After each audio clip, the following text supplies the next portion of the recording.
Hey everybody, welcome to the Orange and Brown Talk podcast. Recording this on Tuesday, this segment here right around 2:45. Dan Labbe with Kay Cabot and Ashley Bastock. Lance Reisland is going to join us as he does every Tuesday to look back on the film from Sunday's game in Las Vegas against the Raiders. But what we're going to do is we're going to spin things forward a little bit and try to set up this week. Kind of, just so everyone knows off the top, kind of a normal-ish podcast schedule. Honestly, with the holiday, our preview pod will go up sometime on Friday or maybe first thing Saturday morning. That's the only real difference this week. So just make sure you're subscribed on Apple Podcasts and Spotify to get alerts leading into that 49ers game on Sunday at 1 o'clock, Huntington Bank Field. Maybe a cold weather game. I was looking at this. Might feel a little bit like that week. What was that, week 3 a few years ago when the Browns and 49ers played? This might have a similar feel to that football game. Mary Kay, this is such a silly question to ask after the news we got Monday, and I was not on the HMK pod, so I haven't even gotten to talk about that news yet. But what are you watching for this week? Wow, I am really, really curious to see what Shedeur Sanders is going to be able to do against this Robert Saleh-coached defense of the 49ers. Now, the thing that stood out to me about that game when I watched it last night was the fact that, of course, Nick Bosa is out for the season. That's a huge break for the Cleveland Browns. And Fred Warner is out right now. And that's another huge break for the Cleveland Browns. But I still think that Robert Saleh is going to be trying to dial up some things for the Cleveland Browns and for this offense and to try to take that rookie quarterback to task. So they're going to have to be on point. They're going to have to come up with a good game plan themselves. And they're going to have to play fast because I really feel like Robert Saleh is going to try to make the game very, very quick for Shedeur Sanders. He said after this past game, I was very relaxed. I wasn't nervous. Well, I think that Robert Saleh is going to try to make him nervous and make him speed up the game and make him rattled and all of those kinds of things. So I'm very curious to see how the Browns are going to counterattack what these 49ers are going to have in store for Shedeur Sanders. Yeah, I just looking back, I did get a chance to go back and watch a little more. I went back and watched the Browns' offensive plays, Shedeur's passes. I mean, Sunday's game was very much and again, this just goes back to, like, you can't say anything normal about Shedeur Sanders. There was very much a, like, let's not screw this up feel to sort of what they were doing, right? And obviously, mixed into that was the big throw to Isaiah Bond on a scramble drill, the really nice throw to Jerry Jeudy on a scramble drill. He ran the offense. Like, there were good things there. So I'm not saying anything bad about Shedeur Sanders, but this is what you would expect from a rookie in his first start. It was, look, the Raiders aren't going to be able to do anything against this defense. That became apparent early on. So, like, they kept it really simple. They gave him a lot of short, easy, quick throws. Let him be creative in a couple spots. And now, Ashley, the next thing is, I kind of call it survive and advance. The next thing is, let's put a little more on your plate. Let's put you up against a new defense. Let's give you a new challenge. The good news is this game will be at home. And now let's see if you can handle a little more and just kind of continue growing that. I think there's been a lot of overreaction on both sides to this game. It was fine. He earned another start. And now we get to see what happens, as they can with the second week of practice and putting a little more on his plate for him to handle. Yeah, I mean, I definitely think things are going to keep expanding with him as long as he remains the starter. And that's natural. But yeah, again, we talked about this a lot on the HMK pod yesterday too. And just this idea, and I know we talked about it after the game, like, there's so little nuance in these conversations about Shedeur. As you say, Dan, it's impossible to just have a normal conversation. I've been talking to people about that for the last 48 hours, just on how much of an impossibility that is. But I think the reality remains, yes, things were dialed down, whatever, made easier for him. The game plan was designed to help him to succeed. I think they're obviously trying to avoid turning the football over. They can't afford to do that. But I also think the fact that Shedeur Sanders now has the 3 longest offensive plays of the season for this football team, basically.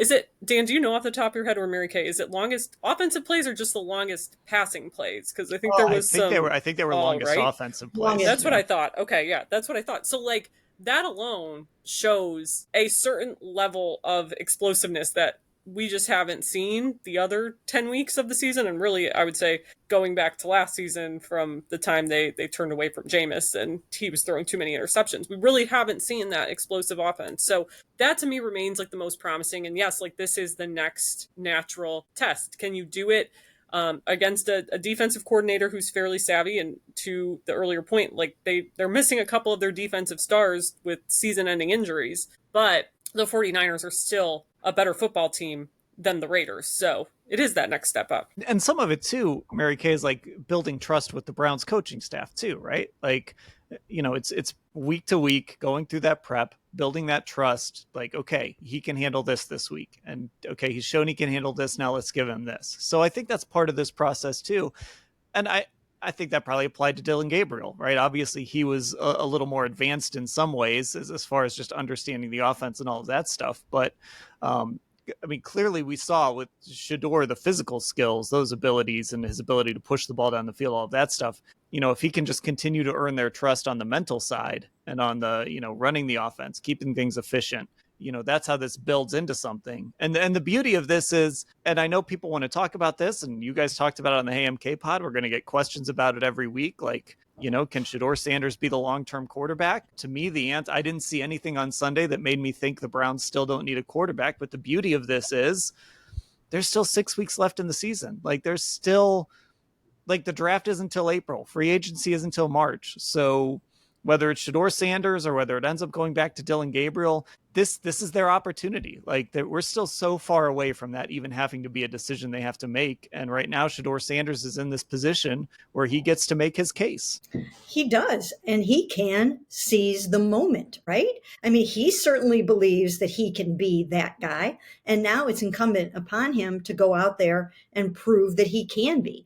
And I would have to think that he has exceeded their expectations in terms of just coming up the learning curve in as far as reading defenses and the pre-snap process and all of that. And as we have talked about, they simplified it for him as much as they could. And they took some things off of his plate, including sliding the protections, which Ethan Posich did in that game.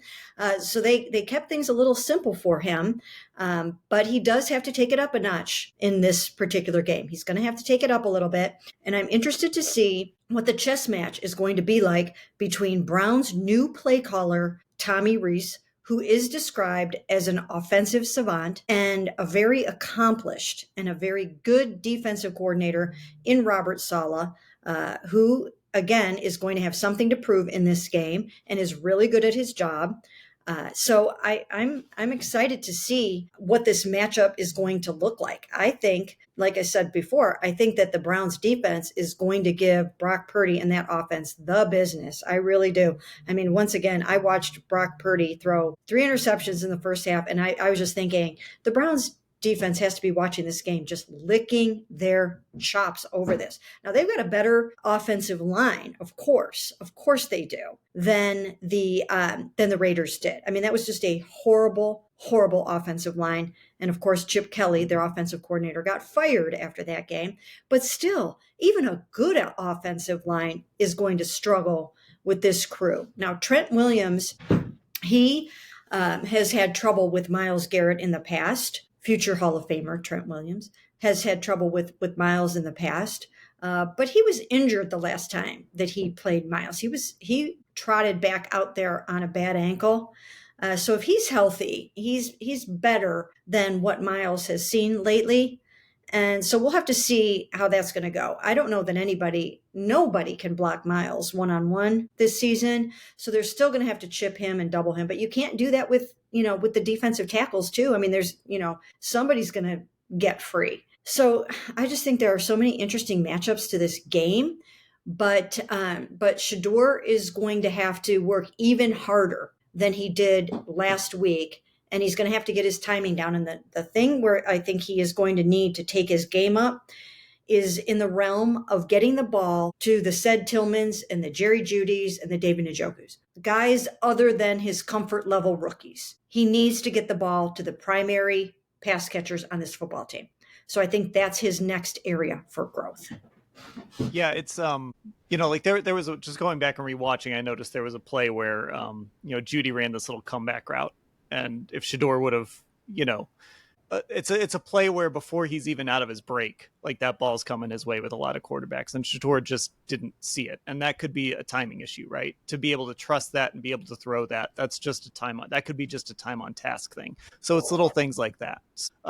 It'll be interesting to see these adjustments. And the thing that, again, we saw this on Sunday. The thing Shedeur can give you is if your defense can keep forcing 3-and-outs, if they can force some turnovers, he can hit that one big play that can turn a 7-0 game into a 14-0 game. So that's really the formula is there with Shedeur Sanders. Ashley, what have you got for this week as the 49ers come to town? Yeah, I want to keep going down the road Mary Kay started on there, because really I just keep thinking about how this defense is going to handle Brock Purdy. I mean, obviously the 3 interceptions on Monday night, certainly interesting there, but just looking at their updated season stats, he's only been sacked 3 times this year. And I just wonder if that's going to change. And even if they're not getting home for those sacks, if Brock Purdy tries pushing the ball downfield, I think, again, to kind of make this a more holistic conversation, really would be key for the Browns to get an early lead in this one, because I think this defense is just so much better when they can pin their ears back and go when they have that lead. It gives them a different comfort level, a different level of risk taking, a different level of aggressiveness. And I think with the way Brock Purdy is playing right now and coming off this toe injury, I think there's the chance to really rattle him up front. And I think even if those sack numbers don't come, the fact that he threw so many interceptions last night in the first half against, a Carolina Panthers team, that to me is promising with what this Browns defense has the potential to do this week. And I think it really is going to start with disrupting him up front, no matter what that ultimately looks like in the final box score. Yeah, and I think too, this to me is a Browns defense game. And I just checked again. I had checked earlier, but just looking at the weather for Sunday, it's going to be pretty ugly there. It's going to be it's not going to be frigid, but it's going to be in the 40s. There might be some rain. There might be some wind. I think the really bad weather is supposed to hit maybe before Sunday, but it's not going to be a pretty game. And I think that actually plays into both teams' hands. We know San Francisco can run the football with Christian McCaffrey, and we know Kyle Shanahan, that's how he likes to play. So he'll figure something out. But the Browns defense is going to love this weather. It's sort of like the Miami game in a lot of ways. They're going to love playing in a system where they can sort of just pin their ears back and get after it on an ugly afternoon there. I mean, whatever this team does the rest of the season, and this has been the case all year, Mary Kay, it all starts with what this defense can do. And this defense has had almost no room for error, but it creates a lot of room for error for the offense. You can have empty drives. You can, like Lance likes to always say, you can end every drive with a kick, because give it back to your defense. They're going to get you the football back most of the time. Yeah, I think this defense is going to win on Sunday, right? I think the defense is going to win. I don't know if the offense is going to win, and that's what would have to happen. And it would help the Browns considerably if they get another long return like they did out of Gage Larvidan in that game. So if the defense and the special teams can come through with some big plays, then maybe they can try to overcome some of the mistakes that are probably going to happen on offense this game, because I think that the 49ers are really going to be very disruptive, and they're going to do everything they can to make Shedeur look like a rookie in his second NFL start. I think they're going to make it harder on him. They're going to try really hard to do that. Now, they have a short week, so they don't have as much time to prepare for this game as the Browns do. And then, of course, they have to travel far for this game, and it's a weird week. It's a holiday week and all of those kinds of things. And as you mentioned, there's going to be weather. So maybe they won't be able to do what they would want to do to a rookie quarterback. But, I mean, we've seen enough Robert Saleh defenses to know that they're going to try. And what they'll do is, if they don't have necessarily the horses to get to him all the time, they'll really try to work it from the other angle, and that is to disguise coverages and to confuse him with what he's seeing, and to do a bunch of things even post-snap to get him very, very confused about what he's seeing out there. And so that's the thing that they're going to have to watch out for. And I'm very curious to see what the Browns come up with to beat it. Okay, so Mary Kay, you were alluding to a few things there. My thing to watch is we're doing a vibe check. This is a vibe check, because way back in 2023, the last time San Francisco came here, right? It was bad weather that day. San Francisco had played not a Monday night game, but they had played a Sunday night game the week before. They played the Cowboys, and they had to travel to Cleveland, play this 1 p.m. game. The Browns started, that was the PJ Walker game, I think, out of the bye week.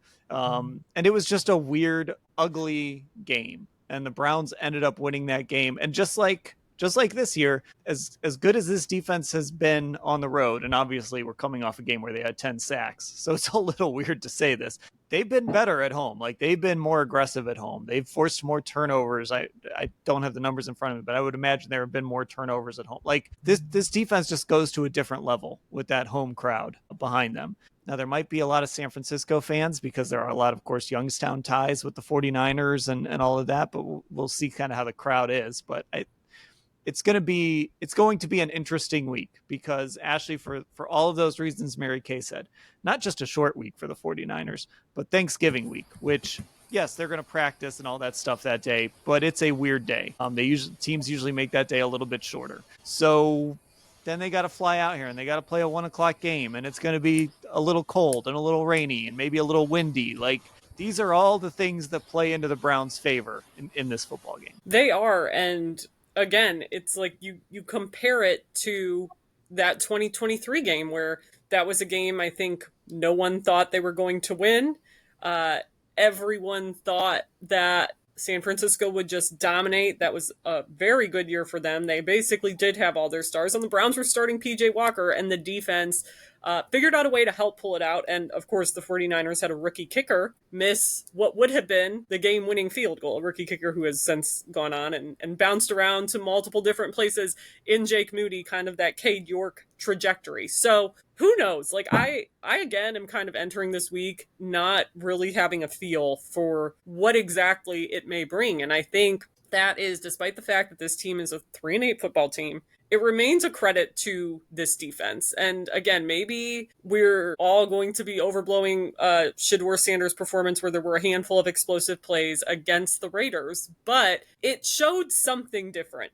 And that, coupled with how good this defense is, coupled with the 49ers' own issues this year, despite the fact that they're coming off of a win, obviously, just, I don't know. It makes me think, like, is this going to be just one of those weird weeks where the Cleveland Browns win a game that I don't think they're probably going to be favored in at any point this week in the lead up? I did fact check myself, by the way. I'm right, but barely right. That they I was trying to fact check you. So they have 15 takeaways, and 8 of them have been at home. 4 of them came in that Miami game. Now, if we want to get technical, Minnesota was technically a home game. That's what I was going to say. Are you counting the Minnesota ones? I'm not counting Minnesota. Okay.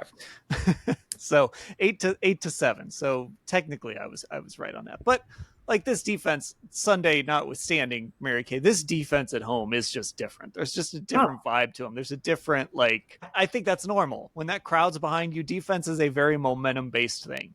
And so I think this feels like whoever wins this game, it might come down to Denzel Ward gets an interception, Shedeur Sanders hits a deep ball, or Andre Schmidt makes a game-winning kick, or, you know what I mean? Like, this feels like it's going to be, this could very much be a coin flip game, just because of all the things conspiring against the 49ers and the Browns having some of this momentum all of a sudden. Well, when you talk about vibes and the vibe check, yes, you're absolutely right that the Browns defense is dynamite at home, and they're going to have the crowd fired up and vice versa. But there is the added element this game of Shedeur Sanders playing at home for the very first time and starting a football game at home for the very first time. That is the thing that I think is going to take this to a completely different level. The hype train is just going to be just off the rails, right? I mean, it's really going to be something. People are going to be so fired up. There will be number 12 jerseys everywhere. There will be signs, there will be wrists up, there will be everything that you can possibly think of. It will be all Shedeur on the lakefront on Sunday to go along with that crazy dominant defense. So I think it's going to be a party. I think it's going to be a lot of fun. And even though it's a 3-8 football team, there's plenty to watch. Yeah, and let's mention too, halftime show. Atlanta rapper, big boy. Sanders family has these Atlanta ties. Like, come on, this is just going to be weirdest. You know what? This is just going to be. I'm going to say it now. This is going to be the weirdest game ever. I don't know. No, not the There's weirdest just game weird ever. vibes. Well, I shouldn't say that as someone who covers the Browns. I just feel like this is going to be a weird game. There's just going to be a Yeah. lot It around is. it, and there's just a lot that's pointing to like this is going to be one of those what is going on type of games. Yes, absolutely. It will be. All right. We're going to end this segment here. Lance Reisland is going to come up after the break to look back at that film, talk a little bit more about what he saw from Shedeur Sanders in his first start. Welcome back to the Orange and Brown Talk podcast, joined by Lance Reisland, as we are every Tuesday, to look back on the film from the last game, the Browns beating the Raiders, of course, on Sunday. Lance, today we're really going to focus on the punt game. We're going to focus on the special teams units, all of that stuff, right? That's what everybody's talking about out of that game, right? It didn't start anybody new or anything, right? It was just a normal game. Yeah, that's what I heard too. Yes, let's talk some punt. Let's talk some punt team. Their punt team improved. Absolutely. Yeah, see, they got a big return. Obviously, of course, Shedeur Sanders getting his second start. He'll start against the 49ers on Sunday. Before I jumped on with you, I wanted to make sure I went back and rewatched everything from Sunday. So I rewatched all the offensive snaps from Sunday earlier this morning. I'm not going to lead you into this. I just want to get your thoughts. When you went back, you've watched the film a bunch. What did you think of how Shedeur played and how the Browns kind of set him up on Sunday? Well, I watched every one, handoffs to operation to how he got in and out of the huddle. And my overall, there was some good and some bad. And I heard you on your podcast, ones we're not on together, say the word fine. And I think that's really a solid thing to say. Now, I will say this. His play was average. It was very average, and he's going to have to improve, and I think he will, hopefully. But his impact was big. Excuse me. I thought the guys around him played with great energy, got the ball. He throws a really nice ball where guys can run with it after catch. He's always done a great job of that. Like everybody's like, oh, he threw the ball to Sampson. That was an easy throw. That swing pass is not an easy throw with NFL guys so fast, and you don't know if they're going up or back, or it's a really harder throw than people think. Great throw to Bond on the levels concept. But now the honeymoon is over. Now, he threw some hitches. He's thrown a lot of high lows inside, smash combination outside, the levels concept, all the things. Now they're going to, as teams start to get film. And that's the thing about the NFL. As you and I do all our stuff all day, these guys are working on how to stop people on both sides of the ball or how to move. So he'll have to progress like every other quarterback does. But I thought he was very impactful, which is something a quarterback has to do. And I agree with the idea of earning another start. And I like both quarterbacks. And I know a lot of people do not like Dylan. And I understand that. Hey, everybody's entitled to their own opinion. I still think Dylan's got a lot of really good football on him. But the impact that he had, and it just by completing 11 passes, hitting a couple big plays, allowing your defense to win, be dominant, things like that, he earned another start. And I really truly believe that because for me, I always say I can't be hypocritical, right? Because winning's the most important thing to me. He got to win, so you got to go with him. Yeah, and I think too, just look, I think the Browns put him in a great position. They kept things pretty simple. They were able to be safe, right? I mean, very quickly in that game, and I'm sure they went into that game thinking this, but very quickly into that game, it became apparent the Raiders weren't going to be able to move the football.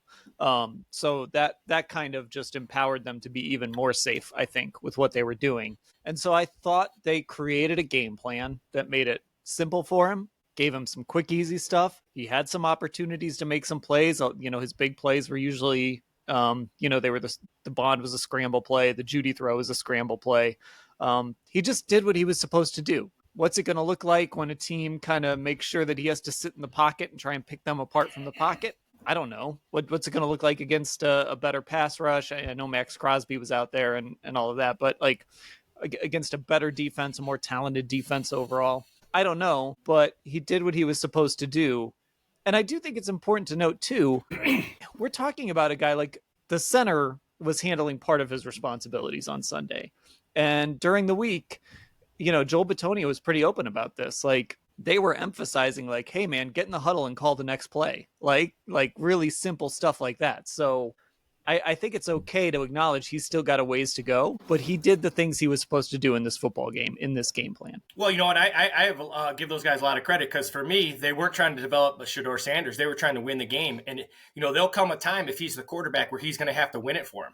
But in this game, you do what you have to do to win. If you have to hand it off, if you have to protect the football, you do what you have to do to win. And once again, I always say winning's the most important thing. So when the game comes, can he do that? We'll find out. I will say this: the draw a line in the sand where he's the guy, the future, and we don't have to worry about it, or he's terrible. Both ends of those streams, I don't think are true right now. I think he's got a ways to go, but I thought he did some good things. And once again, I thought he was impactful on his teammates.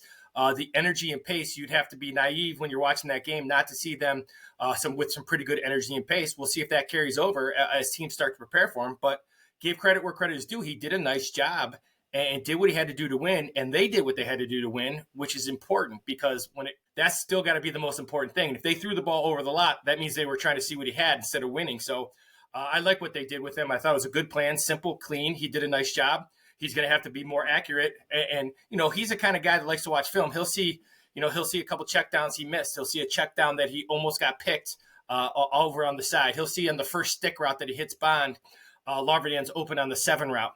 He'll also see like some of the really, his ability to see that on that blitz. It was a 6-man pressure they brought. He knew where the extra man was going to be. That's impressive. So there's some really goods and bads, but a lot to build on moving forward. And of course, that the throw to Bond, an awesome throw. We're going to see that over and over again. We already have.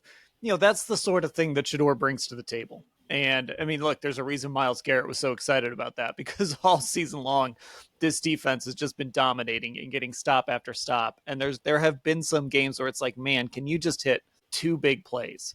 Can this offense, we don't need you to be amazing. Can you hit 2 big plays? And so that's the ability that he brings that I think really has people excited, is this guy can get the ball down the field and do it accurately. Well, I will say this is going to be, this is not a comment everybody loves, but if you look back at the Miami game and, we always talk about, is it sustainable? Well, his performance throwing the ball, he's got to get better. That's not sustainable if you're going to be good football teams. But that doesn't mean I thought it was a perfect start.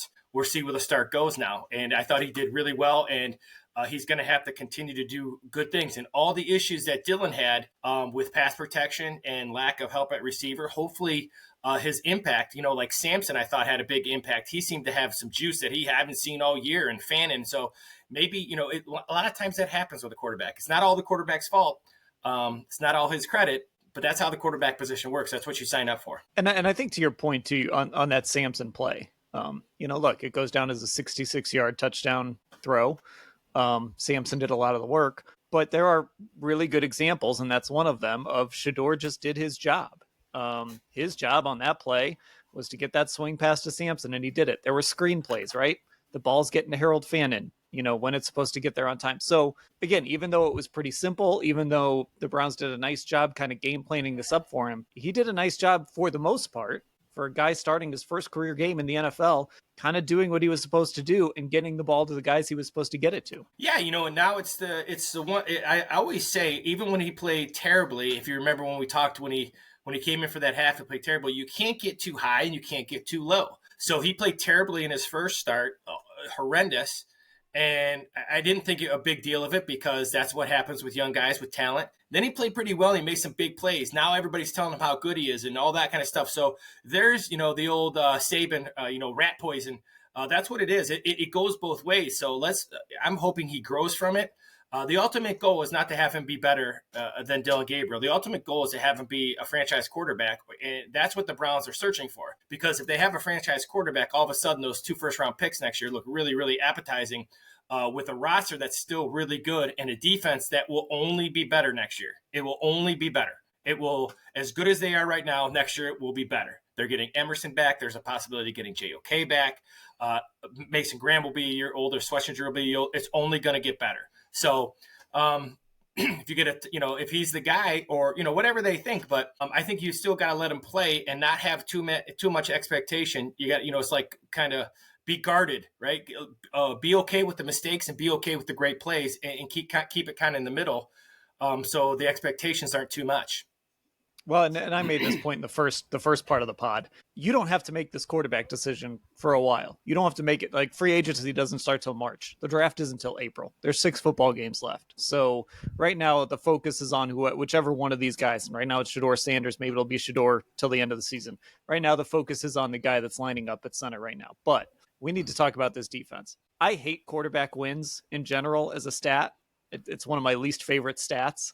And that's not a shot at Shedeur Sanders, I promise. I would say that about Joe Flacco too, when people cite Joe Flacco's playoff record and all that stuff. This was a defensive line win. This was a defense win by the Cleveland Browns. They won this game because that defensive line dominated, and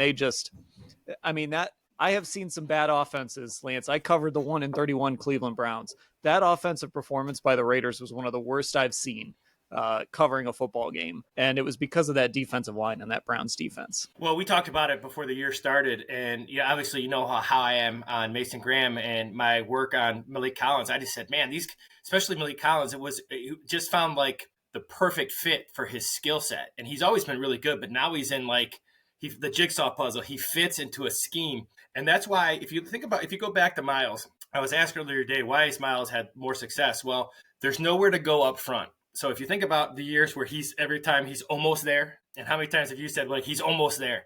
Well, that's because that guy steps up. Those interior guys are not allowing step-ups. And when you don't have step-ups, around the corner works now. And he's even gotten better. I tweeted out a play yesterday.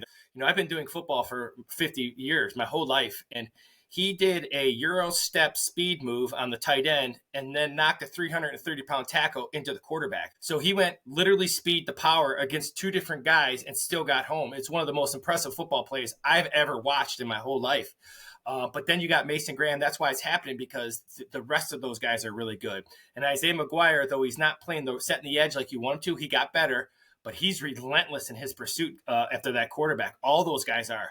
I'm breaking down this film, watching the All-22 today, and these guys are getting after it. That front seven is, Bush and all those guys, they are getting after it. So kudos to them. That front seven was absolutely lights out. Schlesinger and Bush get the benefit of those. I've stolen your line a bunch. I always give you credit, but they're just covering kicks. Clean up the mess the defensive line makes, and that's what's happening. And Myles is on another planet right now. And I've been watching him really, really a lot the last 4 years. I've never seen him like this. He's on another level right now. And, this is something we've talked about on this pod. I feel like I've been beating this drum for a while. Interior pressure is something we always talk about. Well, they signed Jadeveon Clowney. They signed Zadarius Smith. Who's going to be that number 2 edge rusher? And I think that matters. But they've never really fully addressed that interior of that line. Now, they've tried. I thought Quentin Jefferson was going to be a good addition. That ended up not working out. Malik Collins has become that. They draft Mason Graham. We'll see what Mike Hall becomes. I don't know. He's got to just stay on the field first. But they've really invested in that position. Shelby Harris is having a nice season. I don't think it's a coincidence that this is the best that interior has looked with Myles Garrett here, and he's having his best season. No question. So if you just simply think about it, you think about if you go back to like Tom Brady, the ability to step up in the pocket and take these elite guys and run them around the edge. We used to say run the hip, right? If you have a guy who's just trying to get there with speed, run the hip and run him outside. Quarterback, you got to step up.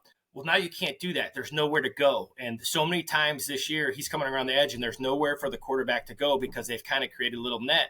And then Myles is just winning. And that's what ends up happening. If you think about even when they sprint out, they're trying to sprint out and go the other way. It doesn't matter. He's going to chase you down because the other end is going to set the edge and the defensive linemen are going to get home. So the big difference is the pass rush inside, not allowing that quarterback to step up. So it leaves running the hoop or running that edge. It's always available now. And Myles is going to shatter the record if that continues. We are going to talk a little bit of special teams. We've been hard on this special teams unit. They've deserved it. Another big reason they won this game, they got a big play out of special teams. Gage Larvidan, who has been that punt returner since DeAndre Carter got hurt, breaks a big one, gets tripped by the punter. I guess he was hearing it from Jerry Jeudy on the sideline after that. You can't let the kicker take you down. Can't let the punter take you down. Even if he has to cheat to do it, you can't let a kicker take you down. But it was that's what this team needed. They needed an explosive return. It feels like we've been waiting for this for a long time. Well, it's the impact, the impact plays. And when you say, what does a quarterback do? It's not all his fault. It's not all his blame. But sometimes you just have impact and you can't really feel. It's like the it factor, right? When people talk, what is about the it factor with quarterbacks or, whatever, that's kind of the it factor. Everybody played with a high level of purpose and sense of urgency. And a lot of that had to do with, it doesn't matter who the quarterback is. It just happens to be that the guy that went in is a very polarizing guy that a lot of people thought was going to be the number 2 pick in the draft, including myself. So those who, I always say those who, I've been told that I'm only a Dylan Gabriel fan. and I'm not allowed to like anybody else. But I had Shedeur. I thought he was outstanding at Colorado and did a lot of things. And the things he does wrong, he's still doing wrong. And those are hopefully going to get better, because if they do, then he has a chance to be really good. Time will tell, and I'm looking forward to seeing if he can do it. But yeah, the special teams, it's hard to explain the impact special team has on a sideline and on emotion. My whole coaching career, it's one of those things: hit a long field goal, or you get a field goal going into the half, or you get a big hit, or like the big return. It's just such an energy. It's such a juice. It's unbelievable. I don't know why it is, but it's always been like that at every level of football. And you see what happens. You get it now. All of a sudden, your quarterback's got a touchdown lead. He didn't have to do anything. Those type of things matter, especially when you got a young guy in there. And that's just how it works sometimes. Samson hasn't done much. All of a sudden, he gets a great ball and he takes it 70. Why? Who knows? But you gotta go with it again, because there were some explosive plays, and you see obviously with special teams and offense just are okay. Browns can win a lot of games. They can win a lot of games in the next 6-7 weeks as well. Yeah, I just keep looking at the Denver Broncos, and I'm like, man, that could have been the Cleveland Browns. But that'll be a discussion for another day. I messed up on Nix too, because I didn't have him at all in the first round. But I mean like Bo Nix. People are going to argue about whether Bo Nix is good until the day he retires. He's just going to be one of those quarterbacks. But that team has a great defense. They have. Now, look, they have a great offensive line. The Browns' offensive line has been a mess this year. But that formula that they use to win a lot of weeks, you just look and you're like, man, could the Browns have done like some version of that? Maybe they wouldn't have as good a record, but could they be like, how many games have they played now? 11. Could they be like 5-6 if they could have just played that way? 6-5, whatever. Once again, I'm always a guy who always is, I'm going to find a way to win. I'm going to watch the film and I'm find a way. This is a team that has the older core is older, but they want to be here. This team is not far away.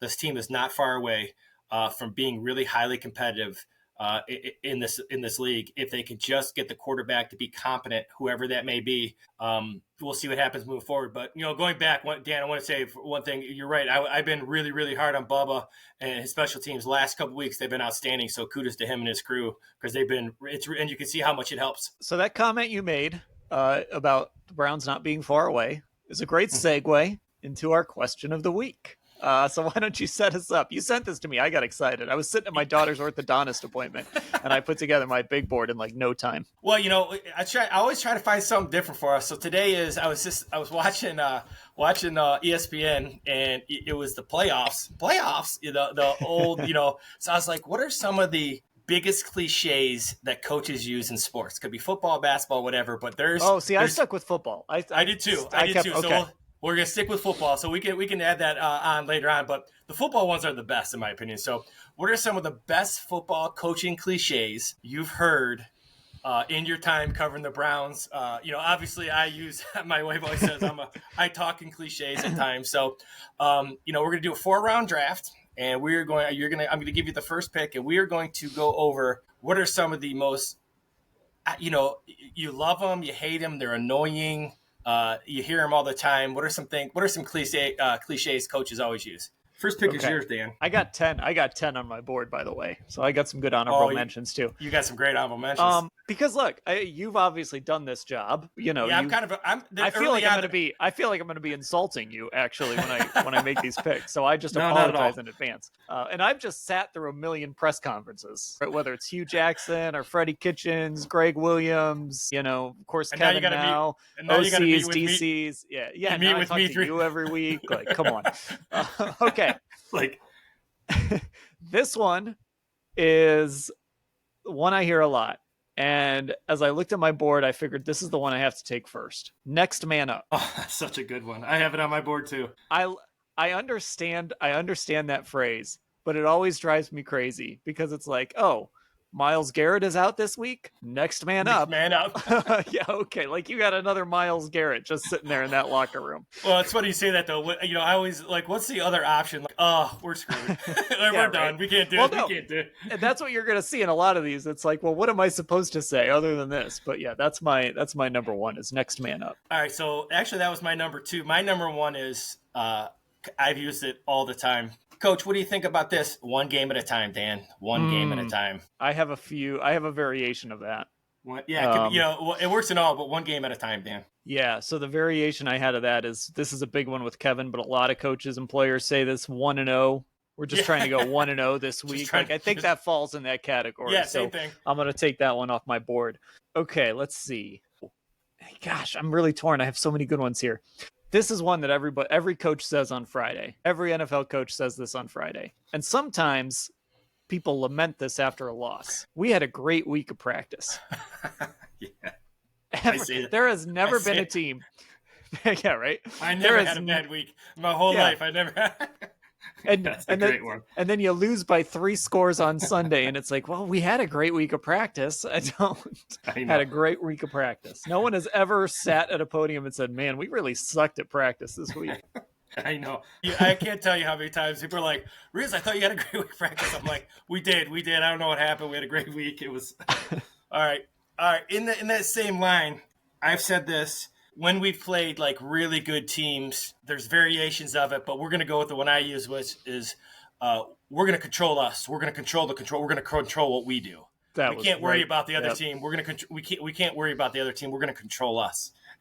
Right near the top, control the controllables. That's a big one. Sometimes I use that one in my life, though. Like, some of these are actually like useful. Like, sometimes there's a lot going on in life, and you just got to take a step back and be like, you know what? Control what you can control. That's it. I'm going to get a shirt. Yeah.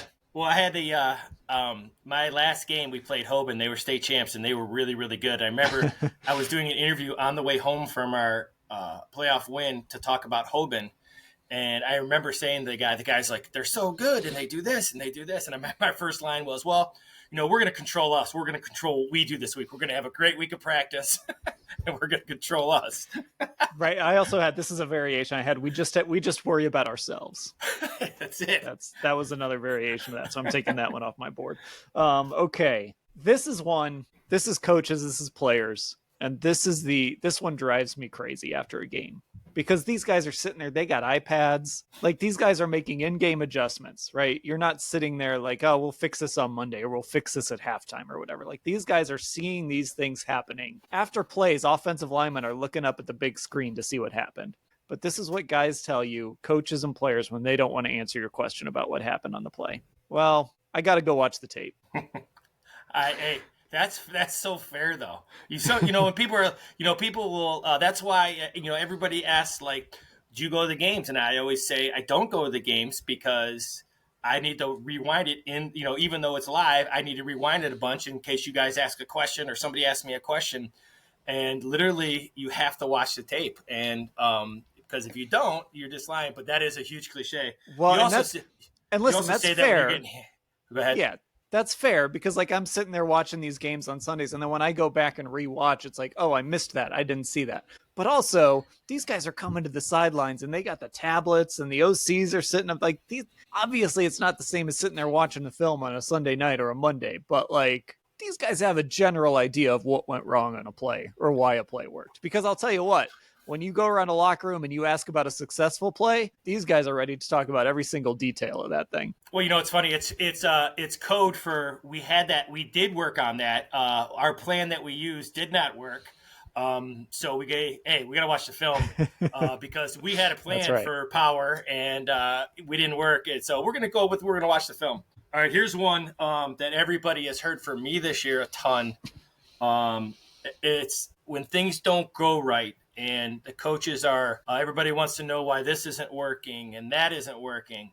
Well, what we have to tell everybody is that you have to trust the process, Dan. Ooh, that's trust. You have to trust the process. I say it all the time. I'm process driven. I'm not outcome driven. And all those good things. And I could throw all 6 of ours into one little line right now that I've used a bunch. So. All right, last pick here. Is this my last one? Last one. There's so many good ones. Well, I'm gonna pick this one. Well, okay, I'll save it.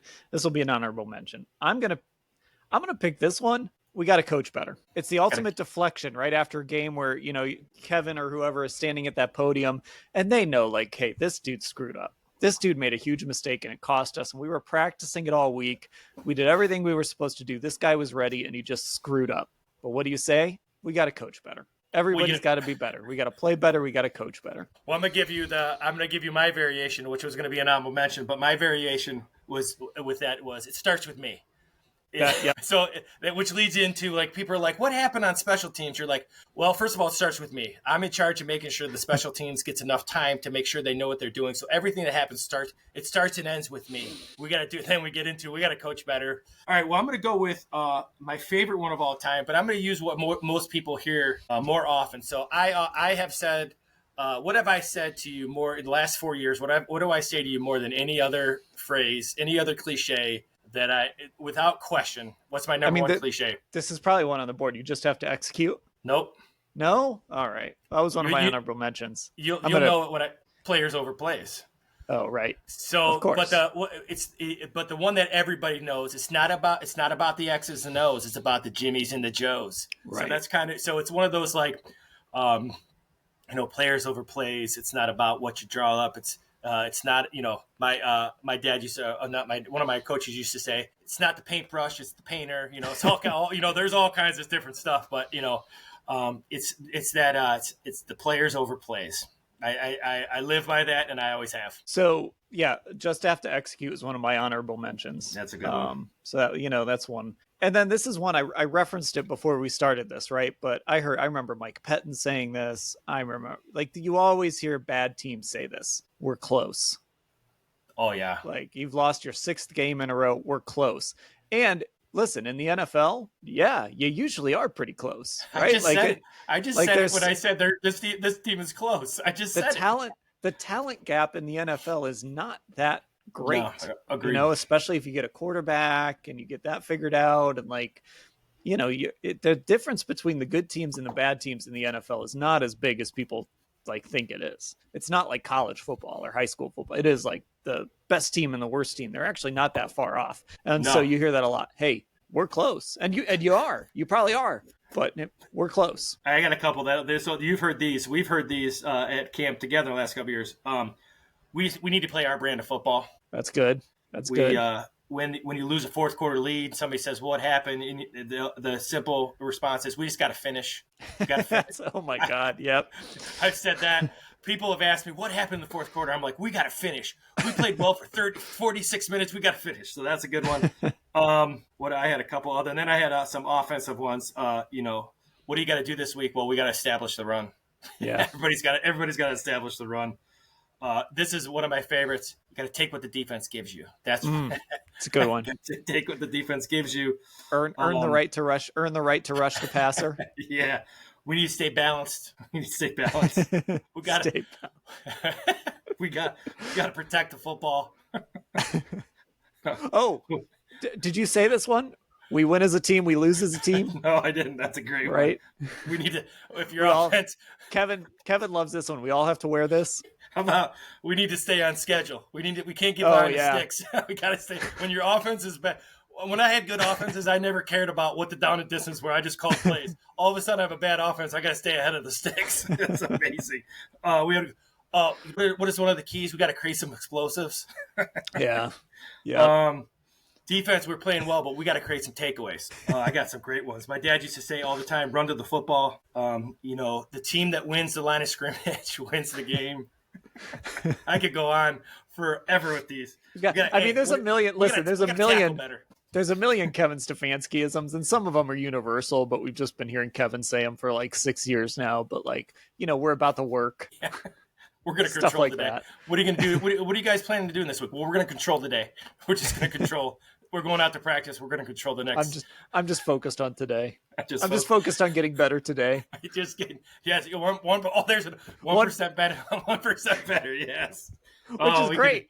You do that for a year, you're going to be almost 4 times better. You're going to be 365% better than you were January 1 to January 1. Oh my God, this is a great question. We killed this one. All right.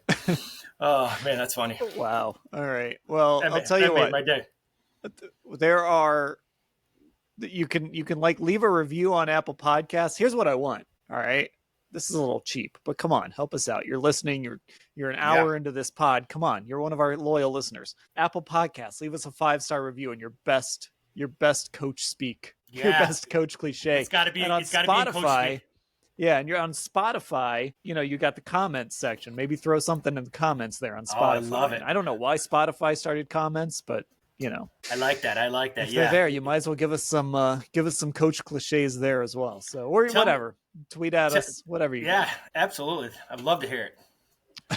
All right. That'll do it for this edition of the Orange and Brown Talk podcast. I mentioned it, Apple Podcast, Spotify, get subscribed, leave us reviews, leave us your coach cliches. Find us on Instagram, Orange and Brown Talk. Our Twitter is Orange Brown Talk. And of course, Football Insiders. If you're not involved, it's cleveland.com/Browns, the blue banner at the top of the page to get info on that. That was Lance Reisland. You heard from Mary Kay and Ashley earlier. I'm Dan. Thanks for listening, everybody.